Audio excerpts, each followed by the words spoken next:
Teófilos, eu estou aqui para gravar o primeiro capítulo do livro O Mistério que Estiver Oculto dos Séculos.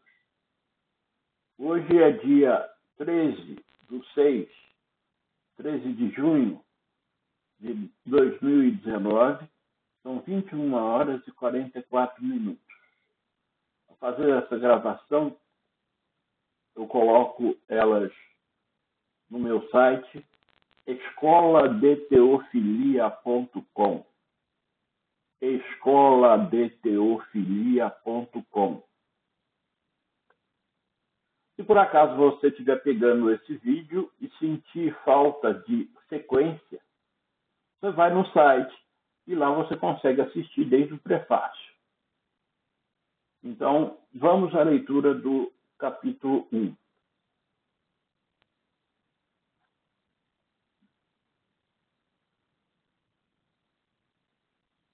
O Criador e a Criação, capítulo 1. Sugiro ao amado Teófilo que não deixe de ler o prefácio e a introdução para que não perca a sequência de raciocínio. As explicações deste começo de capítulo nos colocam num limiar onde o mundo em que vivemos carnalmente e conhecemos tem que cruzar narrações com o mundo do Espírito de Jesus Cristo, do qual ainda não temos consciência. Na própria Bíblia, diretamente proporcional à idade dos livros, existe muita aplicação de antropomorfismos, que seriam formas humanas. Ou seja, características humanas que são apenas emprestadas à escrita nas descrições de características do nosso Criador, para que o povo de cada época pudesse entender o nosso Criador, que em todos os aspectos é indescritível. Como exemplo de antropomorfismo, temos a ira do Senhor. O Espírito de Jesus Cristo não possui sentimentos inerentes a fraquezas humanas como a ira. Usa-se também muito dizer que Deus se arrependeu, mas a perfeição dele não permite que ele tenha arrependimento, pois para ele a criação já está consumada e nada mais há que se modificar, como veremos mais à frente. Somente uma coisa é impossível ao Espírito de Jesus Cristo: voltar atrás em seus próprios desígnios. Somente nós, em nossa visão circunstancial e limitada, é que achamos que as coisas podem ser mudadas pela nossa interferência. O fato de Jesus Cristo se referir ao Pai, quando na verdade está se referindo ao seu próprio Espírito, ainda será muito explicado neste compêndio. Vou dar agora uma pequena referência, muitas outras serão dadas ainda. Então lá vai uma passagem do Evangelho de São João. Aquilo que meu Pai me deu é maior do que tudo, e da mão do Pai ninguém pode arrebatar. Eu e o Pai somos um. Evangelho segundo São João, capítulo 10, versículos 29 e 30. A maioria das pessoas impõe limitações ao Espírito de Jesus Cristo, que é soberano e perfeito. Vamos a uma análise da criação. Precisamos, para isto, de um pouco de imaginação, mas sem abusar de antropomorfismos. Então vamos à passagem de Gênesis, no primeiro capítulo da Bíblia. No princípio criou Deus os céus e a terra. A terra era sem forma e vazia. Havia trevas sobre a face do abismo, e o Espírito de Deus pairava por sobre as águas. Disse Deus: haja luz, e houve luz. E viu Deus que a luz era boa, e fez separação entre a luz e as trevas. Chamou Deus a luz as trevas, chamou Deus a luz dia e as trevas noite. Houve tarde e manhã, o primeiro dia. Isso está em Gênesis capítulo 1, versículo 1 ao 5.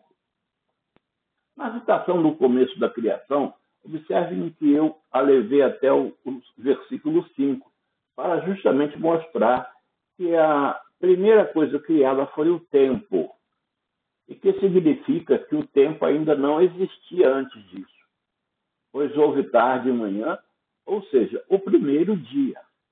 Então o tempo foi criado.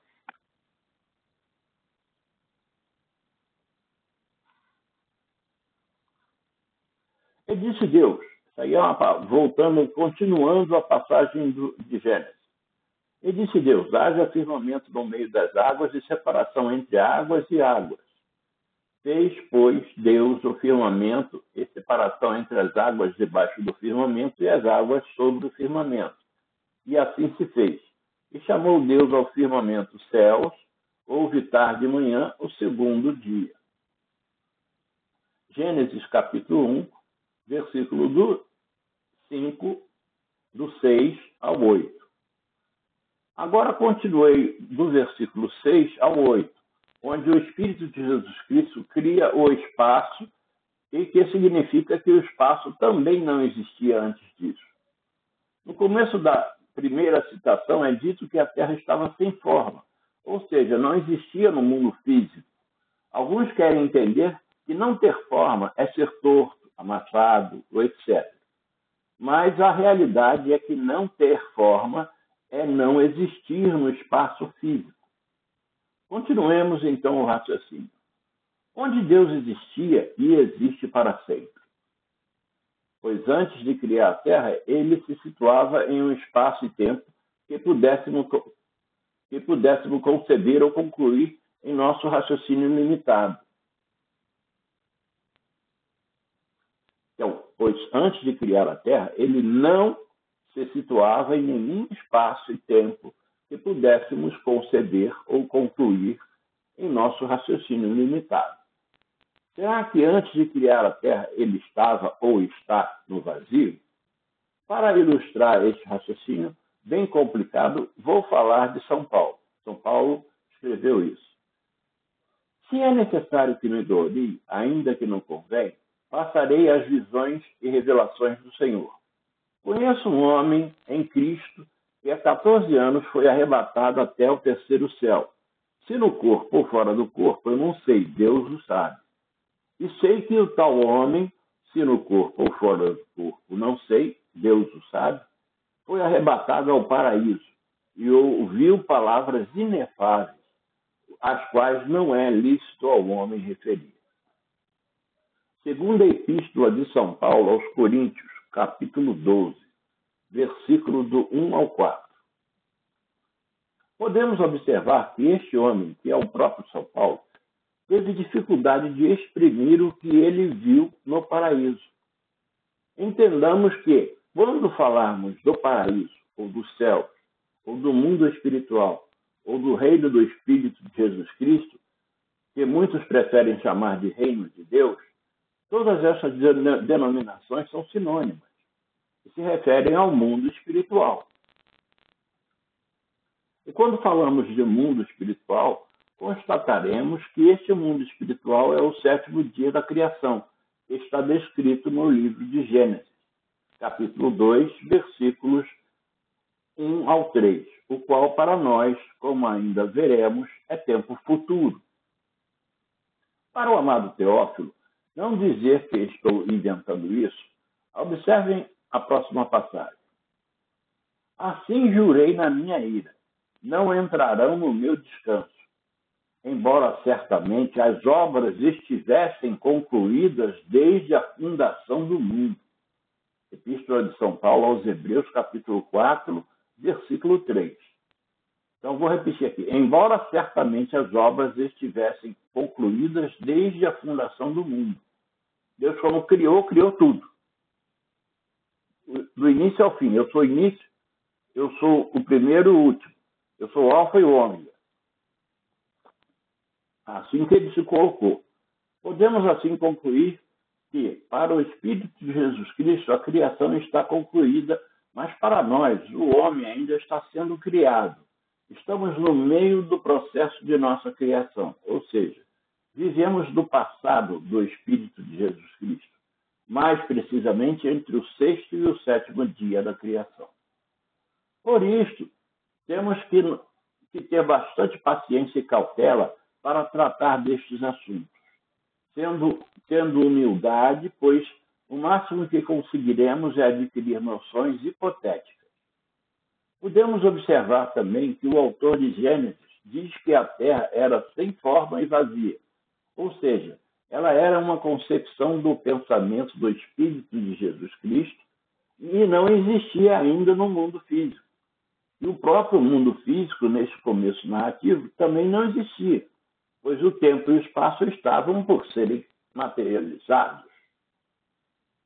Este mundo espiritual não está em paralelo com o mundo físico, ou seja, os acontecimentos do nosso mundo não estão acompanhando os acontecimentos do mundo espiritual de forma paralela, pois não há compatibilidade de espaço e tempo entre estes dois mundos.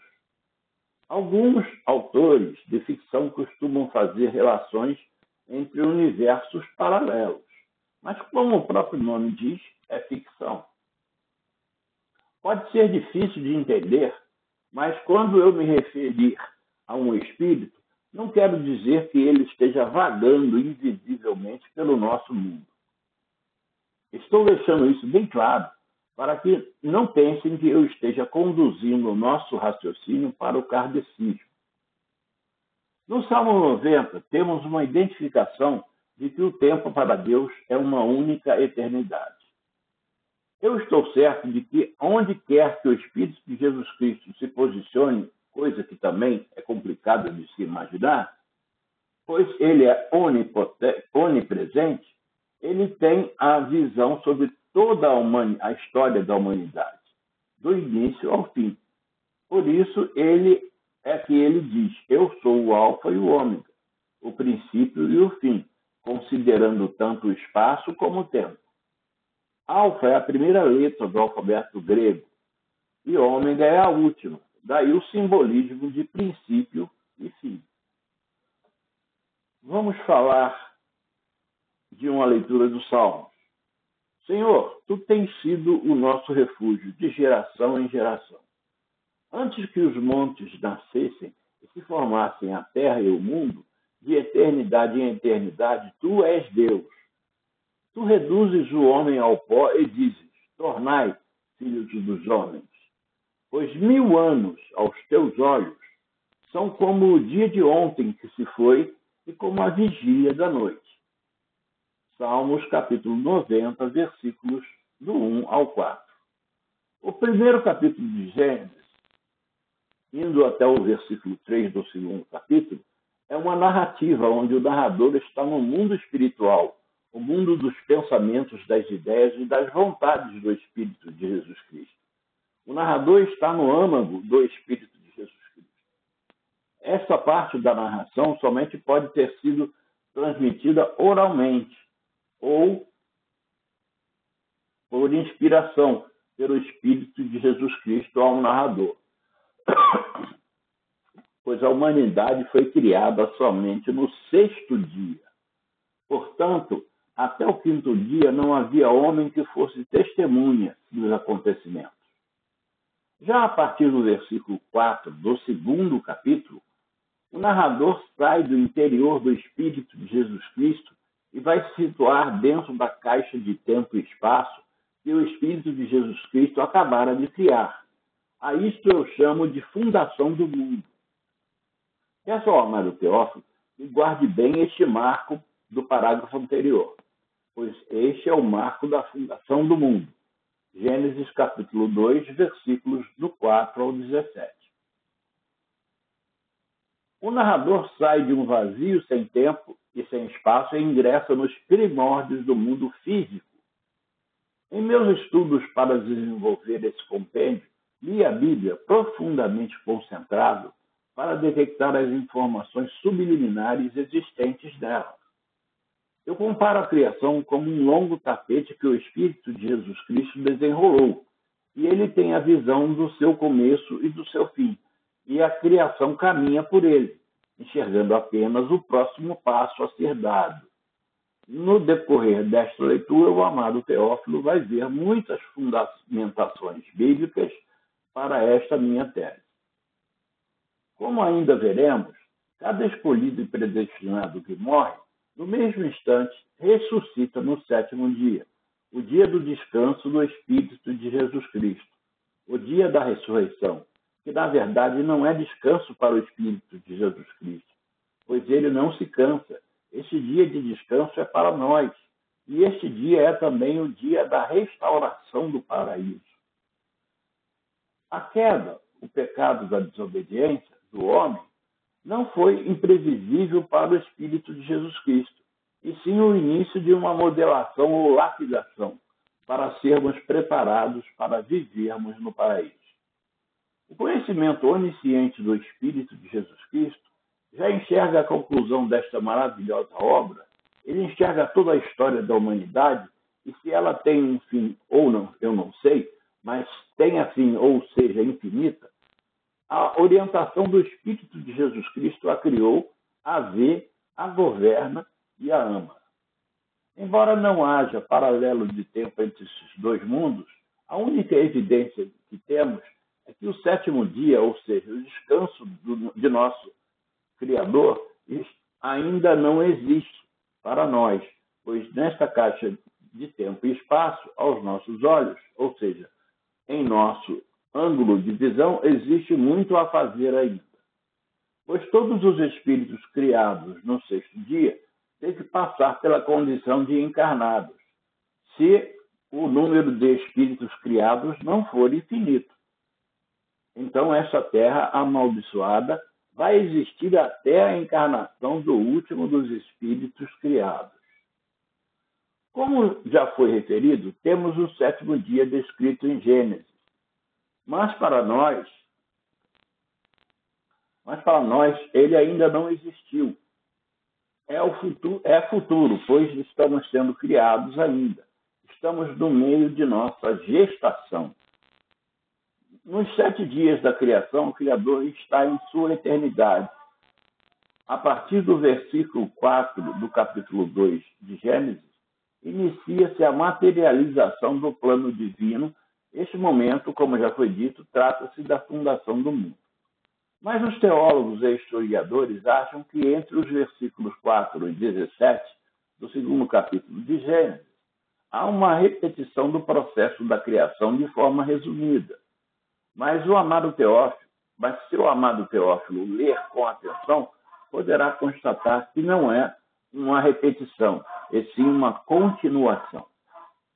Essa concepção dos teólogos e historiadores se prende ao fato de que, em versículos anteriores, que seriam o 2 e o 3, o autor declara que a obra estava concluída, pois é declarado o descanso do Criador. É bem evidente que é uma afirmação simbólica, pois um ser onipotente, onipresente e onisciente não haveria de ficar cansado para que tivesse que descansar. E essa figuração é para simplesmente determinar a conclusão do plano espiritual, pois a condição de que a Terra estava sem forma não foi desconfigurada em nenhum dos 7 dias. Vamos agora à passagem em que o Criador transforma, ou seja, projeta o plano espiritual no espaço físico, que, como eu já afirmei, não há uma contagem paralela de tempo, o qual é mostrado a partir do 4º versículo do 2º capítulo, ou seja, a fundação do mundo. Então vamos à passagem que mostra isso. Essa é a gênese dos céus e da terra quando foram criados, quando o Senhor Deus os criou. Não havia ainda nenhuma planta do campo na terra, pois ainda nenhuma erva do campo havia brotado, porque o Senhor não fizera chover sobre a terra, e também não havia homem para lavrar o solo. Mas a neblina subia da terra e regava toda a superfície do solo. Então formou, isso aí é dar forma, né? Então formou o Senhor ao homem do pó da terra e lhe soprou nas narinas o fôlego de vida. E o homem passou a ser alma vivente. Gênesis, capítulo 2, versículo 4. Se o homem passou a ser alma vivente, então ele era alguma coisa antes disso, ou seja, já existia seu espírito, assim como o de todos nós. E repetindo o que já foi dito, não há um paralelismo entre o mundo espiritual e o físico. E nesta última passagem, entramos no cenário do mundo físico. Observem também que foi dito, o Espírito de Jesus Cristo formou, ou seja, deu forma, o que seria o mesmo que tornar manifesto no espaço físico. A criação dos nossos espíritos acontece antes, ou seja, no sexto dia da criação, que nós vamos agora ler da Bíblia. Também disse Deus, façamos o homem à nossa imagem e semelhança, ele tenha domínio sobre os peixes da terra, sobre as aves dos céus, sobre os animais domésticos, sobre toda a terra e sobre todos os répteis que rastejam sobre a terra. Criou Deus, pois, o homem, à sua imagem, a imagem de Deus o criou. Homem e mulher os criou. E Deus os abençoou e lhes disse, sede fecundos, multiplicai-vos, enchei a terra e sujeitai-a. Dominai sobre os peixes do mar, sobre as aves do céu, sobre todo animal que rasteja pela terra. Gênesis, no capítulo 1. Nós vimos antes, era capítulo 2. Estou falando do capítulo 1, dos versículos 26 ao 28. É a hora em que Deus cria, mas ainda não tinha dado forma. Façamos o homem à nossa imagem e semelhança. Esta forma plural de referir-se ao Espírito de Jesus Cristo não determina que haja uma trindade, e isso será devidamente explicado à frente. Também será explicado que o Criador é Espírito, e se ele criou alguém à sua imagem e semelhança, logicamente que esse alguém somente poderá ser Espírito. Ele tem domínio sobre. O homem é a única criatura que domina sobre o restante da criação. Os anjos do Espírito de Jesus Cristo são suas múltiplas manifestações e não são criaturas. Anjo não é criatura. Se você ler a Bíblia, no primeiro capítulo, onde ele detalha tudo o que ele criou, ele não fala que criou anjo. Anjo é parte dele. O anjo é a presença dele. Tanto é que dá espaço para a tradução mensageiro. Quando há referência a anjo ou anjos, sem apontar que sejam do Espírito de Jesus Cristo, trata-se de referência ao espírito de algum ou de alguns homens. Quando se faz referência ao diabo e seus anjos, estes não são espíritos, e sim sombras ou demônios, que ainda será muito bem explicado. Para ratificar que nosso espírito foi criado antes da fundação do mundo, São Paulo nos deixou esta mensagem. Então vamos lá à carta de São Paulo aos Efésios. Bendito o Deus e Pai de nosso Senhor Jesus Cristo, que nos tem abençoado com toda a sorte de bênção espiritual nas regiões celestiais em Cristo, assim como nos escolheu nele antes da fundação do mundo, para sermos santos e irrepreensíveis perante ele, e em amor nos predestinou para a adoção de filhos. Nos predestinou para ele, para a adoção de filhos, por meio de Jesus Cristo, segundo o beneplácito de sua vontade. Epístola de São Paulo aos Efésios, capítulo 1, versículos do 3 ao 5. Observemos uma assertiva do Salmo, capítulo 139. Vamos lá ao Salmo. Um ou dois versículos. É um versículo do Salmo 139. Os teus olhos me viram a substância ainda informe. Seria sem forma, ou seja, o Espírito. Os teus olhos me viram a substância ainda informe. E no teu livro foram escritos todos os meus dias, cada um deles escrito e determinado, quando nenhum deles havia ainda. Livro dos Salmos, capítulo 139, versículo 16. Nosso espírito, por não ser manifesto no mundo físico, não tem forma. E a palavra usada por Davi, o salmista, foi informe. que é o mesmo que não ter forma. O Espírito de Jesus Cristo é onipotente, tem poder absoluto e infinito. Onipresente, tem presença absoluta e infinita, através de anjos. E onisciente, tem conhecimento absoluto e infinito, não envolvendo apenas espaço, mas tempo também. Por esse motivo, a desobediência do homem ao comer o fruto da árvore do conhecimento do bem e do mal não foi surpresa para o Espírito de Jesus Cristo. E acrescento, todos os fatos da história são planejados por ele. Vejamos agora o salmo da soberania absoluta do Espírito de Jesus Cristo. Eu agora vou ler o salmo inteiro, do 139, quase todo. Senhor, tu me sondas e me conheces. Sabes quando me assento, quando me levanto. De longe penetras os meus pensamentos. Esquadrinhas o meu andar e o meu deitar, e conheces todos os meus caminhos. Ainda a palavra me não chegou à língua, e tu, Senhor, já a conheces toda. Tu me cercas por trás e por diante, e sobre mim pões a mão.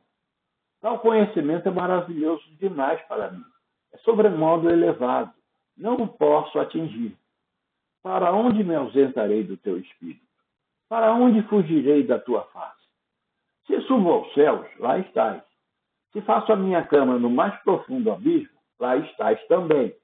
Se tomo as asas do alvorada e me detenho nos confins dos mares, ainda lá me haverá de guiar a tua mão, e a tua destra me susterá. Se eu digo, as trevas com efeito me encobrirão, e a luz ao redor de mim se fará noite, até as próprias trevas não te serão escuras. As trevas e a luz são a mesma coisa, pois tu formaste meu interior, que é o meu espírito. Tu me teceste no seio de minha mãe, que fez o nosso corpo físico. Graças te dou, visto que por modo assombrosamente maravilhoso me formaste. As tuas obras são admiráveis e a minha alma, que é o centro das vontades e das emoções, a minha alma o sabe muito bem. Os meus ossos não te foram encobertos, quando no oculto fui formado e entretecido como nas profundezas da terra. Os teus olhos me viram a substância ainda informe, e no teu livro foram escritos todos os meus dias, cada um deles escrito e determinado, quando nenhum deles havia ainda.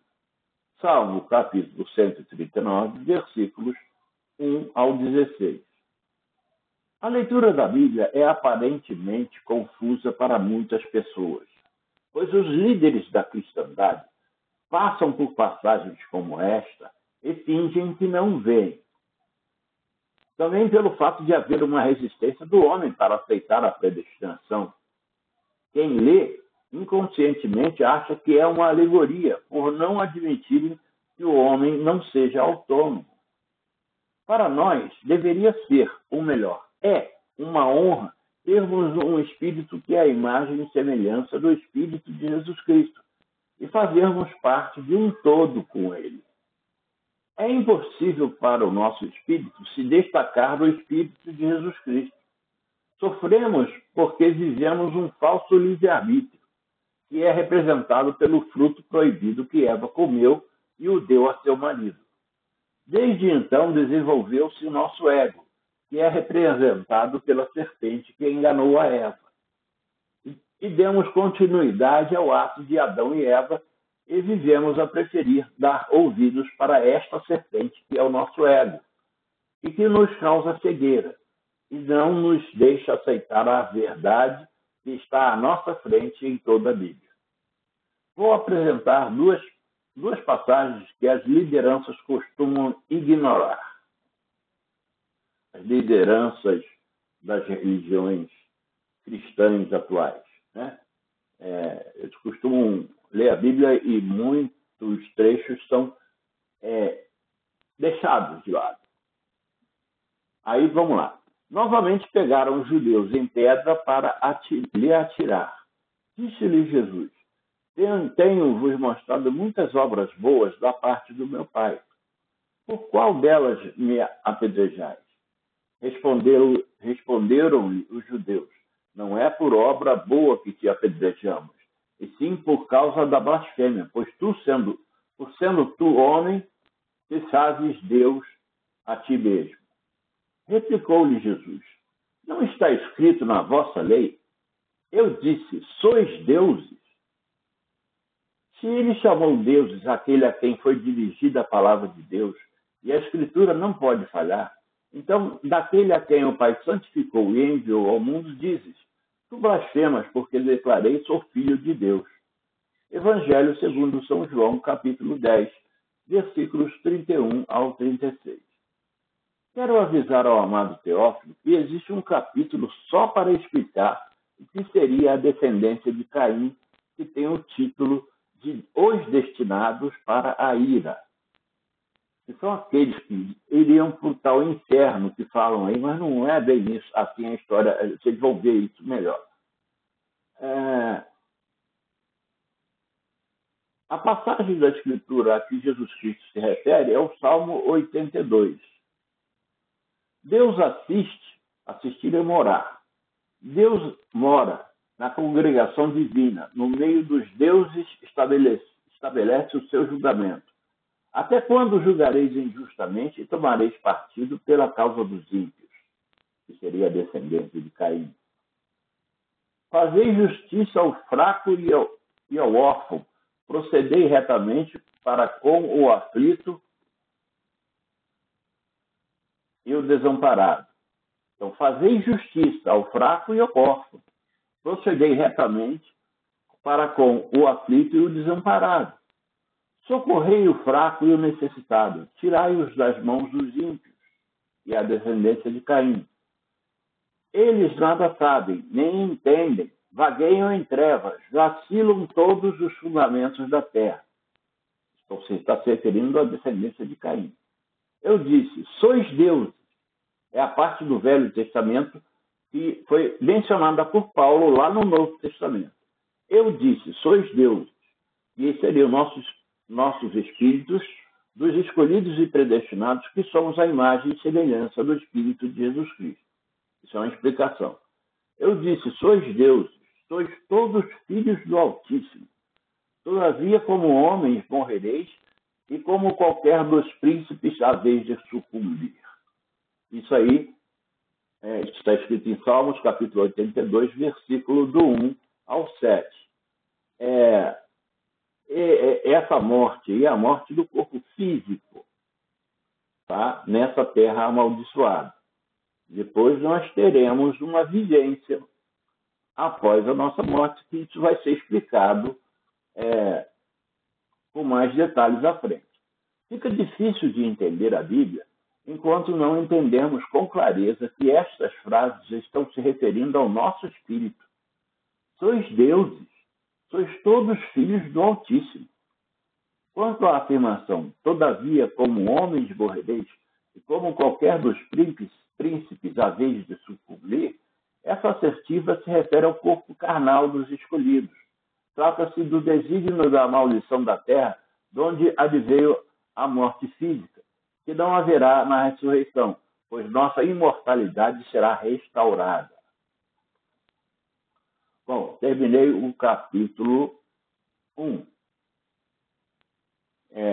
Então, vamos às fases de despedida. Estou gravando no dia 13 de junho de 2009, agora encerrando às 22h18. Vou colocar todos os vídeos que estou gravando, prefácio, introdução, capítulo 1 ao 24 e epílogo. Tudo vai ser colocado no meu site, escoladeteofilia.com. escoladeteofilia.com. Se vocês tiverem pego uma mensagem que está no meio do caminho e não tem sequência, não tem contexto, vocês podem ir no site e começar a ler desde o prefácio. a ler não, a assistir. E tem também no próprio site um botão, logo no começo, um botão onde você clica e você adquire em PDF todo o livro escrito. Então, eu faço a gravação para facilitar aqueles que têm uma certa falta de identidade com a leitura. Então, isso aí acontece comigo. Eu sou uma pessoa que não sou muito de ler. Assistir a um vídeo é melhor. Bom, gente, então, saudações e que tenham aí, como estamos à noite, eu desejaria, se fosse ao vivo, uma boa noite para vocês. Mas não é ao vivo. Agora eu vou fazer todo o processo para colocar no meu site, no YouTube, no Facebook e no LinkedIn. Ok, então, até a próxima. Amanhã eu vou gravar o 2.